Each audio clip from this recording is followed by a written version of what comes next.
is Dr. Congressman Brad Wenstrup, who's gone through quite a bit in his years in Congress. And it kind of began on the national consciousness a few years ago when Representative Stephen Scalise was gunned down by a left-wing activist who was watching Rachel Maddow and listening. He was a Bernie Sanders supporter, and he was sent to Washington in his own mind to kill a bunch of Republicans. But one cannot imagine what's happening now with President Trump.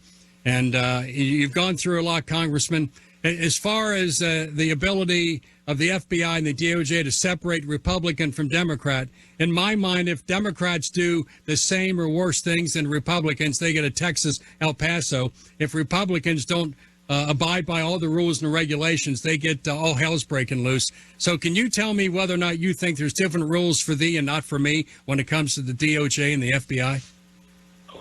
I think that that's the case. And, you know, too many things have happened since I've been in Congress that lead me to doubt and lead me to not have trust in certain components of the FBI. I will say that I want to mention what happened in Cincinnati just last week with an attack on the FBI office there. And our FBI responded appropriately. They did everything they could to try and give this man a chance to live, and he chose differently. And that man is responsible for his own actions, not what anybody else said or did. And I will say the same thing about the guy who tried to kill us at the baseball field and those that misbehaved and basically invaded the Capitol, if you will.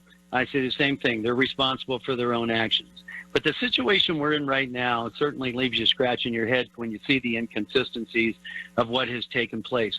Sandy Berger served under the Clinton administration, and he was taking classified documents very clearly, intentionally out under his clothing. And he was charged with a misdemeanor. Hillary Clinton, we know, James Comey, this is recent history. He stands up and said she had all these classified documents on her own server, which she should not have had. And also, not only that, she destroyed some of the evidence, and nothing happened to her. So it raises the question of what are they really up to? Are these agencies political?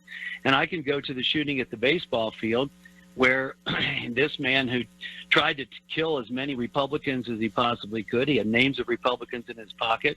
He was camping out for 2 months by the baseball field. Before he launched his attack, he made sure that these were Republicans by asking a few people that were leaving the practice early.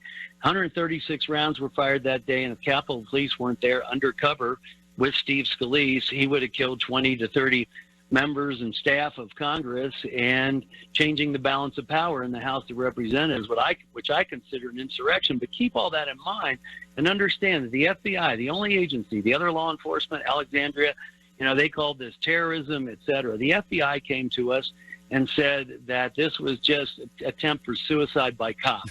Well, our jaws dropped, and if yours don't, that's amazing, because you think about that, you know, if you want suicide by cop, you just pull a gun on a cop and it's over in a minute, usually with one bullet. That was not the case here. But why did the FBI come forward and say that? We still don't know. And, you know, one can assume some things. Andrew McCabe, who was very much a part of the Russian collusion hoax and the FBI upper-level involvement with that, not the lower-level FBI. I want to be clear. This was upper-level FBI. They were involved with all of that. This is the same guy. So maybe he didn't want it to be said that a Democrat, a liberal, tried to kill a bunch of Republicans because it doesn't fit their narrative. And the FBI, during this entire thing, never interviewed one of us that were there that day. Not one. They're an investigative body. This event happens. You have all these members of Congress there, and none of us were interviewed, and then they come and tell us it was suicide by cop. We've been fighting that for some time, and we didn't see Christopher Wray on the Intelligence Committee for 4 years. And when I finally did and explained the details of the day and questioned how they could come up with that solution, he then changed it to domestic violent extremism. But that's not enough. We want to see the case file. We have oversight over these agencies. We fund these agencies. We are a government of the people. And so we are responsible on behalf of the American people of trying to get as much transparency as we possibly can out of our agencies, because we have to decide if they get monies or not to continue their mission. And they have still not let us see the case file. And you have two members on the Intelligence Committee that have been denied this, that were actually there that day. What's the possible reason? The guy's dead. It's over. What's the reason? There's no further investigation, and we brought that up. Trent Kelly, who's a two-star general in the military and also an attorney and a former prosecutor, he said, this man's dead. You have no reason. They make up their rules. They say, well, it's our practice not to tell you things. And it's like, you don't get to do that. This is who we are. And so those things are going to change, and they have to change because there has to be honesty and transparency. We want to know the lessons learned. How did they get it so wrong? Did it come from the acting director? We want to know that. Look, we need the FBI. We do need an agency like this to protect us, but they have to understand they have to be transparent, especially with the committee that has oversight over them, or else it's going to be difficult for us to fund them. We're about truth, justice, and the American way. We want the answers that we want. But, you know, you look at this whole thing, and what are the motives? You could have motives, political or personal, and you know, look, Donald Trump was part of denying Merrick Garland an opportunity to be on the Supreme Court. Yeah. No doubt about it. Payback. He's got a conflict of interest. He should be out of this. And when they say that there was no other way they could have done it, then we need to know why. And we need to know what's in the affidavit. You're an attorney. You understand that that's really the key to everything. What drove you to saying we need to do this now? And this is of importance and national security issue. If it's a national security issue, then the second you launch that, you should have been notifying Congress, who has oversight of you, especially the Intelligence Committee, and explaining why you're doing it and what was the reason to do it in this fashion. Because we certainly know that with other people, it hasn't been done in that fashion. And I don't know why you feel you have to go in heavily armed. Right. And from what I understand, the last time they talked to the Trump team and was back in June. Right. So why did they not seek other avenues if they felt that they had something here to deal with? You know, I look back on when they went and raided Roger Stone's house and CNN was there ahead of time. Tell me that looks good. Yeah. Tell me that builds trust with the American people, that somehow media knows you're about to do this. Left-leaning media, by the way. And so these are the questions Americans are asking. And frankly, Bill, I'm hearing it from both sides of the aisle right now, that they're like, enough is enough. This is not the America that we know. And you talk about Andrew McCabe. He's wined, dined, and pocket-lined by CNN. He's an expert. He was the interim director of the FBI. He admitted lying repeatedly to federal investigators and signed off on a fraudulent FBI FISA application, and he faced zero legal consequences, retired with a pension, and they were going after Trump directly or indirectly using a FISA court, which is one of the most sacred, important courts in America. And the admitted person who lied about FISA affidavits to get search warrants, Carter Page, General Flynn, and others, is currently completed his service in the FBI. He faced no consequences. He writes a book, and now he's one of the great experts on CNN. And this guy lied under oath, and nothing became of that. He was also the point man in the softball Hillary Clinton email investigation. And his wife, Andrew McCabe's wife, was a political candidate and recipient of hundreds of thousands of dollars from a PAC with close ties to the Clinton family. I'm looking at this stuff and I'm thinking, wait a minute. What if you would, if at this point Hillary Clinton still had about a year to go in federal prison, and at this point, if Hunter Biden has been held to account for all the multiple federal crimes he committed starting at least 3 years ago with proof through the dirty laptop, and then Trump comes along as the third person, I would say, well, they're equal application of the law.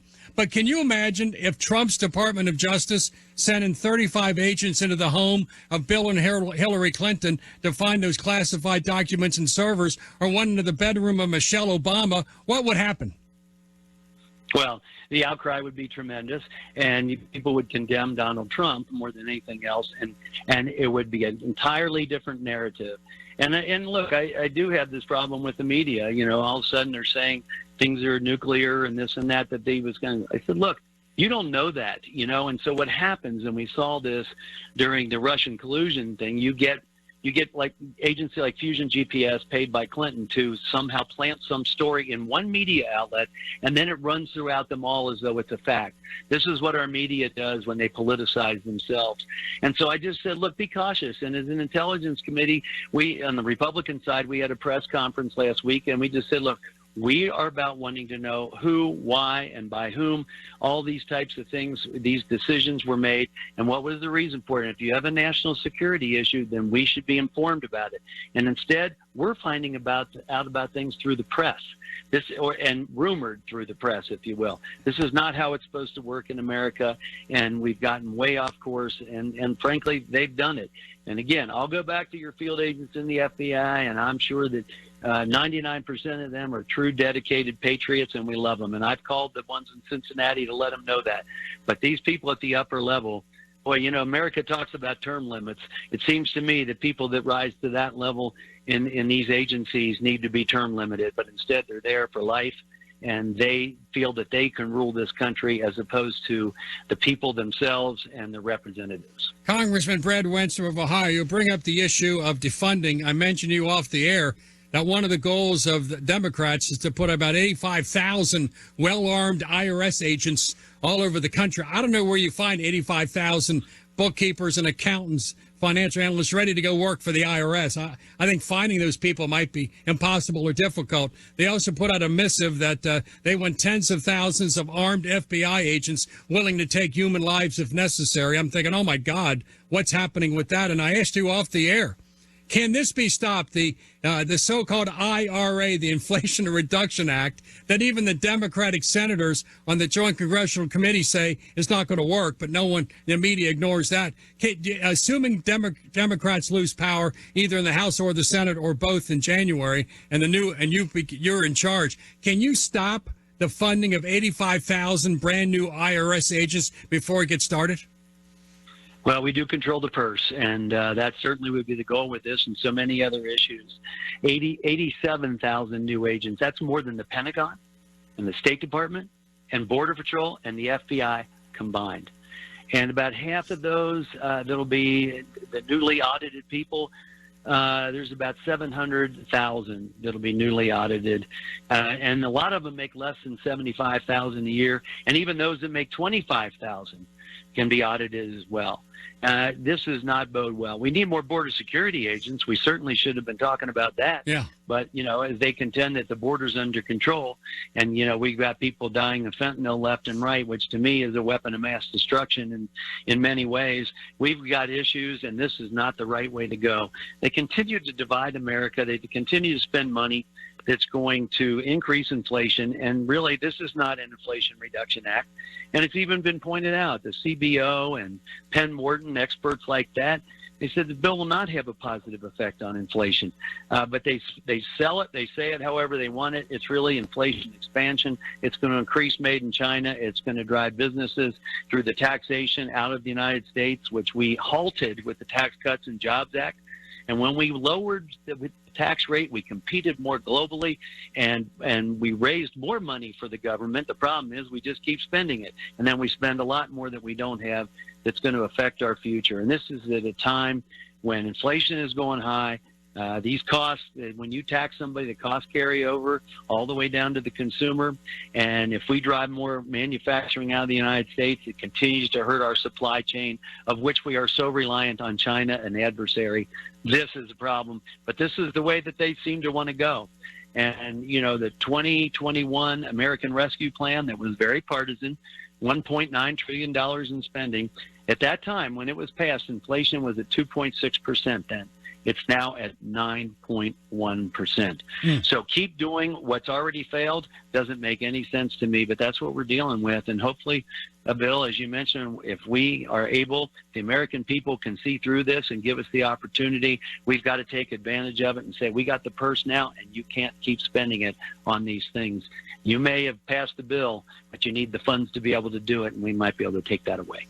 Brad, you know, the three issues that every poll indicates that we care about is, number one, inflation, which is a man-made Democratic problem because of what they've done to energy. Number two is crime. Number three is the southern border. And so these other issues the mainstream media and Democrats care about so much is a weapon of mass distraction.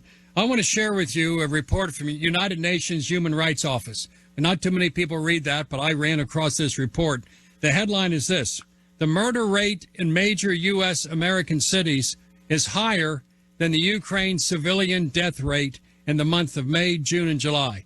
To read this is unbelievable about crime. Ukraine's recorded civilian death rate from the Russian invasion is considerably lower than the per capita murder rate in major American cities, according to the UN Human Rights Office. Based on pandemic data, 52 American cities had a worse civilian homicide rate than the Ukraine civilian death rate.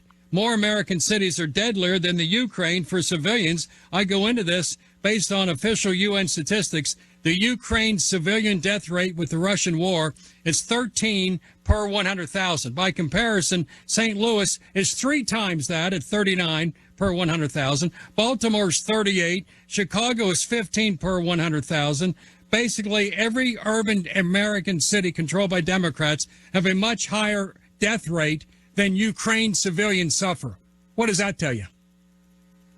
Well, it's really a sickening statistic to even think about.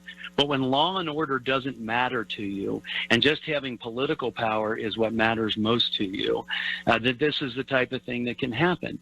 I mean, when you also have criminals that don't spend any time in jail, maybe they don't want them in jail because then they'll continue to vote for them. I don't know. I don't understand the reasoning of why you don't want a civil society where law and order can serve as a deterrent, and instead you just allow people that are criminals to roam the streets again. But those cities are suffering from it, and I feel bad for people, good people that have to live in that environment because they don't know another way out.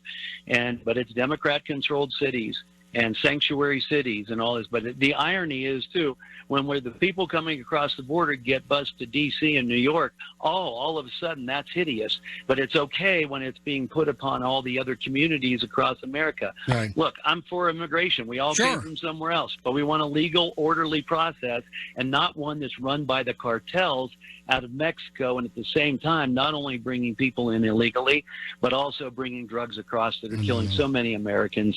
And we all know somebody in our lives that have been succumbed to that. Congressman, good luck. I pray to God the American people see through this charade and we return decency back to Washington. Once again, Congressman Brad Wenstrup, thank you for coming on the Bill Cunningham.